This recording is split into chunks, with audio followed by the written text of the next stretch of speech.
यदि 1 केजी प्याज का मूल्य 40 रुपये है तो 200 ग्राम का मूल्य क्या होगा?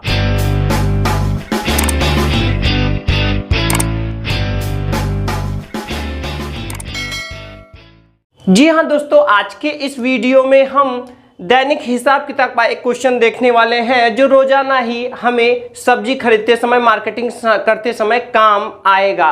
तो देखिए यहाँ पर हम लोग दोनों तरीका देखेंगे, बिना कैलकुलेटर वाला भी देखेंगे और कैलकुलेटर वाला तरीका भी देखेंगे।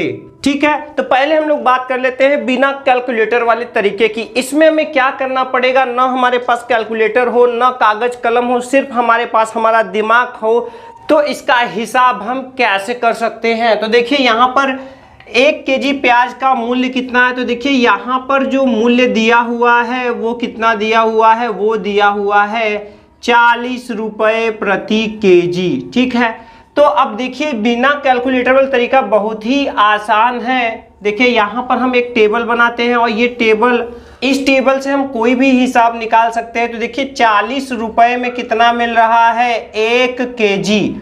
ठीक है, तो यहाँ पर समझिएगा, देखिए 1 केजी में होता है 1000 ग्राम, मतलब कि अगर हम 1000 ग्राम लेंगे तो हमें मिलेगा कितना, 40 रुपये का मिलेगा। ठीक है, अब देखिए क्या करना है, यहाँ से हम बारी बारी से हम जीरो हटाते जाएंगे, बारी बारी से जीरो हटाते जाएंगे और यहाँ पर एक एक अंक पर दशमलव लगता चला जाएगा। तो अब यहाँ पर समझने की जरूरत है। देखिए यहाँ पर क्या करना पड़ेगा, चलिए इसको मैं फिर से लिख दे रहा हूँ। देखिए यही प्रक्रिया हम लोग करेंगे, यहाँ से हम बार बार जीरो हटाएंगे और यहाँ पर दशमलव लगाते जाएंगे। तो देखिए ये फिर से मैं लिख दे रहा हूँ। देखिए 1000 ग्राम हमको मिलेगा कितने में, 40 रुपये में।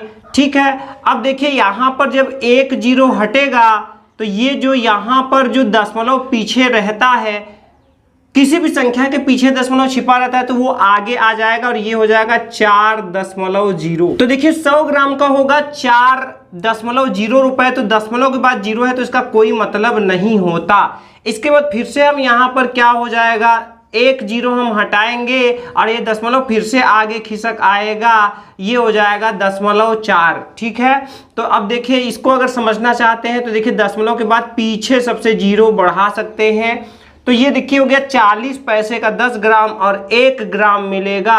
ये दशमलव एक बार और खिसक जाएगा आगे की तरफ। ठीक है, तो यहाँ पे हो जाएगा 0.4 रुपये। ठीक, तो ये टेबल फ्रेंड्स, कोई भी आपको क्वेश्चन दिया गया हो, जैसे मान लीजिए कोई है, अब कोई मान लीजिए 120 रुपये किलो है, मान लीजिए कोई वस्तु है, वस्तु कितने रुपए किलो है, 120 रुपये केजी है। इसका टेबल आप कैसे बनाइएगा देख लेते हैं। देखिए 1000 ग्राम कितने का मिलेगा, 120 रुपये का मिलेगा। ठीक है, अब देखिए जब यहाँ से एक जीरो हटाएंगे तो ये 100 ग्राम हो जाएगा और यहाँ पर भी एक जीरो हटा दीजिए। आप ऐसे भी समझ सकते हैं या फिर ऐसे समझ लीजिए कि दशमलव यहाँ आकर लग चुका है और दशमलव के बाद जीरो का कोई मतलब नहीं होता है। फिर से यहाँ पर 10 ग्राम कितने का मिलेगा, तो देखिए दशमलव एक अंक और बीच में आ जाएगा तो 1.2 रुपये और दशमलव के बाद एक अंक होता है तो सबसे पीछे जीरो बढ़ाकर हम उसको पैसे में बोलते हैं। 1 रुपये 20 पैसे में मिलेगा 10 ग्राम और 1 ग्राम मिलेगा 0.12 रुपये, मतलब कि 12 पैसे में। ठीक है,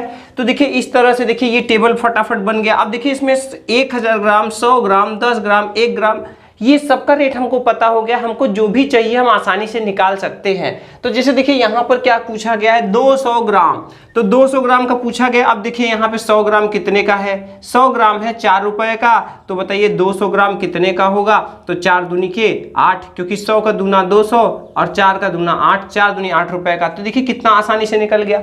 इसमें अगर हम आपसे 50 ग्राम का दाम पूछें, 25 ग्राम का दाम पूछें तो आप आसानी से बता लेंगे। देखिए 100 ग्राम है 12 रुपए का, तो 50 ग्राम कितने का है, 6 रुपए का। 25 ग्राम कितने का है, 3 रुपए का। तो इस तरह से हम कोई भी हिसाब अपना निकाल सकते हैं।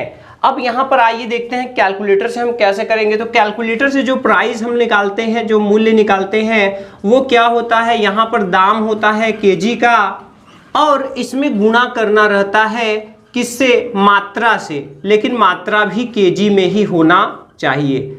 ठीक है, तो अब देखिए यहाँ पर अगर इस क्वेश्चन के लिए बात की जाए तो 40 रुपए केजी का मूल्य तो हमको दिया हुआ है, लेकिन हमको 200 ग्राम का पूछ रहा है। तो यहाँ पे अगर हमें इसका प्राइस निकालना है, 200 ग्राम का प्राइस निकालना है, तो इसके लिए हमें यहाँ क्या करना पड़ेगा, यहाँ पर जो हम दाम लिखेंगे वो दाम तो केजी का लिखेंगे 40, लेकिन यहाँ पर जब गुणा करेंगे तो मात्रा इसका 200 ग्राम है, तो इसको हमें केजी में बदलना पड़ेगा।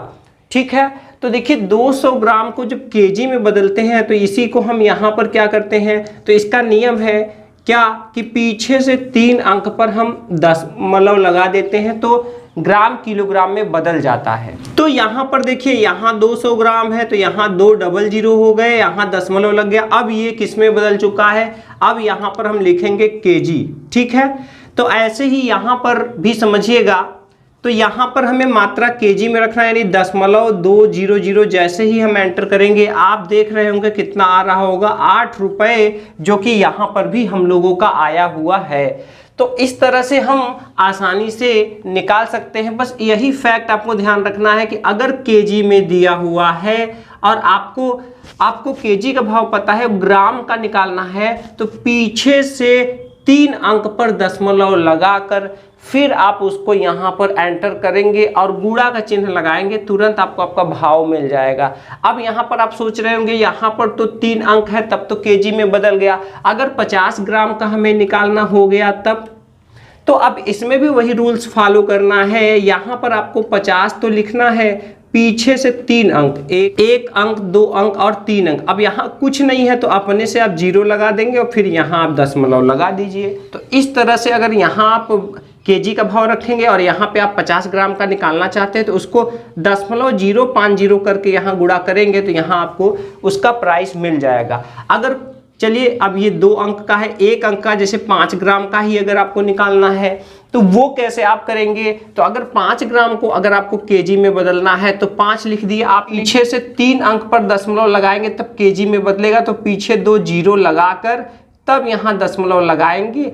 अब गुणा के बाद आपको ये 0.005 जब आप एंटर करेंगे तो 5 ग्राम का भी दाम आप निकाल सकते हैं। यहाँ आप अगर केजी का दाम एंटर करेंगे तब, तो कैलकुलेटर से भी आसान है, बस समझने की जरूरत है। तो इस तरह से हम हिसाब आसानी से निकाल सकते हैं।